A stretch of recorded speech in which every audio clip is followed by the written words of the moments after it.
నిర్గమకాండం 33వ అధ్యాయము 18-19 వచనాలు మనం చదువుకుందాం.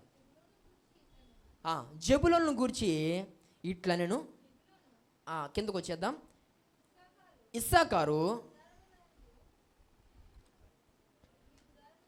నీ గుడారముల యందు సంతోషించుము, వారు జనములను కొండకు పిలిచిరి, అక్కడ నీతి బలులు అర్పింతురు.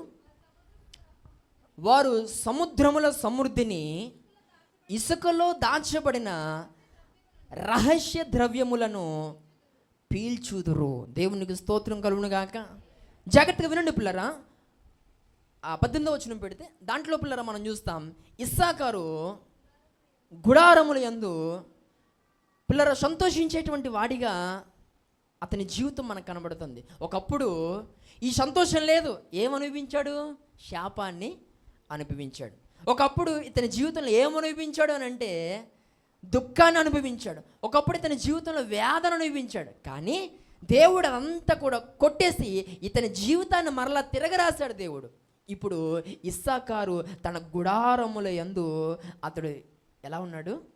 సంతోషించేవాడిగా ఉన్నాడు. కారణం పిల్లరా, మనం ఆలోచన చేయగలిగితే ఇతని జీవితంలో పిల్లరా ఇస్సాకారు నడుచుకున్న అనుభవాన్ని మనం 19వ వచనంలో మనం చూస్తాం. వారు జనులను కొండకు పిలిచిరి అనేటువంటి మాటని మనం చూస్తాం. ఇస్సాకారు పిల్లరా జీవితాన్ని మలుపు తిప్పినటువంటి సంఘటన ఏంటనంటే ఇస్సాకారు జనులను కొండకు పిలిచాడు. మూడవదిగా ఇస్సాకారు జనులను కొండకు పిలిచాడు. ఇదేంటండి ఎలాగుందనంటే, నేను మాట్లాడుతాను, మరి నువ్వు ఆగాల. దేవునికి స్తోత్రం కలుగును గాక. కొంతమంది పిల్లలు నేను చెప్పడంతోనే వాళ్ళు ఎలా అంటున్నారంటే, కొండకు పిల్లడం ఏంటి ఇదంతా అన్నట్లుగా. పిల్లలు మనం గ్రహించగలిగితే ఈరోజు ప్రతి క్రైస్తవుడు ఈరోజు జనులను కల్వరి కొండకు నడిపించేవారిగా ఉండాలి. దేవునికి స్తోత్రం కలుగును గాక. ఈ కొండ ఇస్సాకారు జనులను నడిపించినటువంటి ఈ కొండ దేనికి సాదృశ్యం అని అంటే పిల్లరా, క్రీస్తు మన కొరకు సిలువలో పిల్లరా మరణించినటువంటి ఆ సిలువకు, ఆ సిలువ నిలవబెట్టబడినటువంటి ఆ గొల్గొతా కొండకు సాదృశ్యం. ఈరోజు జనులను నువ్వేం చేయాలనంటే కలువరి కొండకు, అనగా క్రీస్తు సిలువ వేయబడినటువంటి ఆ స్థలమునకు పిల్లరా, క్రీస్తు యొద్దకు నువ్వు జనులను నడిపించేటువంటి స్థితిలో మనం ఉండాలి. దేవునికి స్తోత్రం కలుగును గాక. నేను అంటాను పిల్లరా, దీవెన పొందుకోవడానికి ప్రతి క్రైస్తవుడు అన్నిటికంటే ప్రప్రథమంగా పిల్లరా చేయాల్సినటువంటి ఒక పని ఏంటంటే సువార్త ప్రకటనే ఈరోజు మనం దీవించబడడానికి ప్రధానమైన కారణం. దేవునికి స్తోత్రం కలుగును గాక. మనం పిల్లరా సువార్త ప్రకటించేవారిగా ఉంటే మనం దీవించబడడానికి పిల్లరా అంతకు మించింది ఏది రీజన్ ఇంకొకటి లేదండి. నువ్వు ఏదైనా పిల్లల భక్తి విషయమే చేసి ఇది నాకు దీవెన అని అనుకుంటే నేను అంటాను, నువ్వు చేసేటువంటి దానికంటే సువార్త వలన కలిగేటువంటి దీవెనే గొప్పది. అంటే పాట పాడడం ద్వారా కలిగేటువంటి దీవెన గొప్పదా అని అంటే సువార్త ప్రకటించడం ద్వారా కలిగేటువంటి దీవెన గొప్పదా అని అంటే సువార్త ప్రకటించడం ద్వారా మనకు కలిగేటువంటి మేలే దీవెనే గొప్పది. పిల్లరా దేవుడు పిల్లల సువార్తకు చాలా ప్రాధాన్యతను ఇచ్చాడు. ఆయన బ్రతికినటువంటి ఆ 33.5 సంవత్సరాలు పిల్లరా ఆయన ఎక్కడ కూడా తీరిక లేని విధంగా పిల్లరా, ఎక్కడ కూడా రెస్ట్ లేనటువంటి విధముగా పిల్లరా ఆయన సువార్తను ప్రకటించినట్లుగా మనం చూస్తాం. ఈరోజు మనమును కూడా పిల్లరా బయటికి వెళ్ళి సువార్తను ప్రకటించేటువంటి వారిగా ఉండాలి. జనులను పిల్లరా మనం క్రీస్తులోనికి నడిపించేటువంటి వారిగా ఉండాలి. దేవునికి స్తోత్రం కలుగును గాక. ఈరోజు నేను సీరియస్గా చెప్పేటువంటి ఒక మాట ఏంటంటే, ఈరోజు ఎవరికి వారు తమ భక్తిని తాము దృష్టిలో పెట్టుకుని ఇక చనిపోయే వరకు నేను ఎలా భక్తి చేసుకుంటా నమ్మకంగా నా వరకు ఇలా నేను దేవుళ్ళలో కొనసాగిపోతే చాలు అని ఈరోజు ఎవరికి వారు అనుకుంటున్నారు.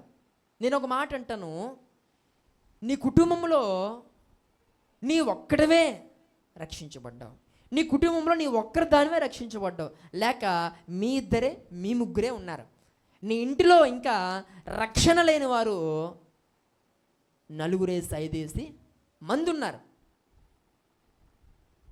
ఏ రోజు కూడా వారిని గురించి నువ్వు ప్రార్థన చేయట్లేదు. వారు నాశనానికి వెళ్ళిపోతారనేటువంటి ఆ వేదన నీకు లేదు. రెగ్యులర్గా నువ్వు చెప్పేటువంటి సాక్ష్యం ఏంటంటే, నా కుటుంబం అంతా ఏదో పెళ్లి భోజనంలో ఉండినట్లుగా ప్రార్థన చేయండి అన్నట్లుగా, నా కుటుంబం అంతా దేవుని సన్నిధిలో ఉండినట్లుగా ప్రార్థన చేయండి, ప్రార్థన చేయండి, ప్రార్థన చేయండి. ఏటి చేసేది ప్రార్థన? ఇంకెంతకాలం చేయాలి ప్రార్థన? ఈ బెతెస్దా ప్రార్థన పరిచర్య లైఫ్ ఎంతో అప్పటి నుంచి చెప్తున్నావు సాక్ష్యం. ఏ సాక్ష్యం? మా ఆయన గుడికి వచ్చేలాగా, మా ఆవిడ గుడికి వచ్చేలాగా, మా పిల్లోడు గుడికి వచ్చేలాగా, మా పిల్లల గుడికి వచ్చేలాగా, మా బాబు మారిలాగా, మా అమ్మ మారిలాగా మీరు అందరూ ప్రార్థన చేయండి అని పిల్లరా ఇరగ తీసేస్తున్నావు సాక్ష్యం. ఇప్పటి నుంచి కాదు, ఎప్పటి నుంచో భారం లేని సాక్ష్యం, వారి పట్ల బాధ్యత లేని సాక్ష్యం. ఈరోజు నువ్వు చెప్తున్నావని నేను అంటాను. అరే భారం బాధ్యత లేకపోవడం ఏంటంటే, ప్రతి వారం చెప్తున్నామనంటే భారం ఉండి కాదు. ఒకవేళ భారం ఉంటే దైవజనుని రమ్మని వారికి సువార్త చెప్పిస్తావు. భారం ఉంటే సంఘము పిల్లల రమ్మని పిల్లల వారికి సువార్తను చెప్పిస్తావు. లేకపోతే నీవన్నా ఏదో ఒక సమయంలో నువ్వు దేవుని సన్నిధిలో విన్న మాటలు పట్టుకెళ్ళి వారితో మాట్లాడతావు. ఇవేవీ నువ్వు చేయట్లేదనంటే వారి విషయంలో నీకు భారం ఉందని, బాధ్యత ఉందని ఎలా అనుకోవాలి? ప్రియ సహోదరి సహోదరు, నేను ఒక మాట అంటాను. నీవు చనిపోతే గనక నువ్వు ఒక్కడివే రక్షించబడ్డావు కదా, నువ్వు ఒక్కడిదానివే రక్షించబడ్డావు కదా. ఇప్పుడు నేను చెప్పిన పనులు ఏమీ నువ్వు చేయట్లేదు కదా. నీవు చనిపోతే ఇక నీ కుటుంబంలో దైవజనుడు కానీ సంఘం కానీ అడిగెట్టే పరిస్థితి లేదు. ఎవరిని బట్టి వెళ్ళాలా? రక్షించబడినటువంటి వారు అక్కడ ఉన్నారు కనుక వారు పిలిస్తే వెళ్ళగలుగుతావు. అవునా? రక్షించబడిన దానం నీవు ఉన్నా కనుక నువ్వు రమ్మంటే దైవజనుడు వస్తాడు, నువ్వు రమ్మంటే సంఘం వస్తుంది. వారికి దేవుని మాటలు చెప్తారు, వారి కోసం ప్రార్థిస్తారు. నువ్వు ఈ పనులు ఏమీ చేయకుండా నీ భక్తి నువ్వే చూసుకుని, నీ దారి నువ్వే చూసుకుంటే తర్వాత వారికి సువార్త అందకపోవడానికి నువ్వే కారకురాలు అవుతావు. ఆ నింద దేవుడు నీ మీదే వేస్తాడు. జాగ్రత్త. ప్రియ సహోదరి సహోదరుడా, ఈరోజు నీవే గనక లేకపోతే నీ స్థానములో నీ కుటుంబంలో నుండి ఎవరున్నారు భక్తి చేయడానికి? ఈరోజు ఈ ప్రశ్నకు మీరు సమాధానం చెప్పాలి. ఈరోజు నీవు ఒక్కడవే కదా రక్షించబడ్డావు. నీవే కనుక ఉన్నపాటి నుంచి చనిపోతే నీ తల్లికి ఎవరు చెప్తారు సువార్త? నీ తండ్రికి ఎవరు చెప్తారు సువార్త? ఎవరిని బట్టి అడిగట్టాలి? నీ ఇంట్లో నువ్వు లేవు కదా, ఇక ఎవరు రాణిస్తారు? దైవజనునైనా సంఘాన్నైనా. ప్రియ సహోదరి సహోదరుడా, నీవు ఉంటే నిన్ను బట్టి చొరవ తీసుకుని వచ్చి దేవుని మాటలు చెప్పే అవకాశం ఉంటుంది. నీవే కనుక లేకపోతే ఎవరిని బట్టి ఈరోజు ఎవరిని ఇంట్లో అడుగుపెట్టి సువార్త వారికి చెప్తారు? ప్రియ సహోదరి సహోదరుడా, భారం కలిగి ఉన్నావా? బాధ్యత కలిగి ఉన్నావా వారి పట్ల? పిల్లరా, మోషే రక్షణ కొరకు తన అక్క మిరియాము పిల్లరా ఆ నీటిలో నిలవబడినట్లుగా మనం చూస్తాం. బుట్ట పిల్లరా ఆ ఫరో కుమార్తె చేతికి వెళ్ళేంత వరకు బొట్టను వెంబడిస్తూనే వెళ్ళింది. ఈ కారణం ఏంటి అని అంటే రక్షణ కోసం నిలబడింది. ఈరోజు నేను అంటాను, నీ కుటుంబ రక్షణ కోసం నువ్వేం చేయాలి? నిలబడాలి. పిల్లరా, వారిని ఈ యొక్క మందిరానికి వారిని ఏం చేయాలి? ఆహ్వానించాలి. ఇస్సాకారు పిల్లరా జీవితం మలుపు తిరగడానికి అతడు చేసిన పని ఏంటనంటే పిల్లల జనులను పిల్లరా దేవుళ్ళలోనికి రమ్మని పిలిచాడు. ఈరోజు ఈ మాట్లాడుతున్న ప్రియ సహోదరి సహోదరుడా, రెండోయ్ రమ్మనుచున్నాడు అని పాడితే రారు. ఏమండి, ఎరగదీస్తాం కదండి పాట. రెండోయ్ రమ్మనుచున్నాడు యేసు మిమ్ములను. పాడైతే రోజుకోసారి ఓ సుట్టు పాడుకో ఈ పాట.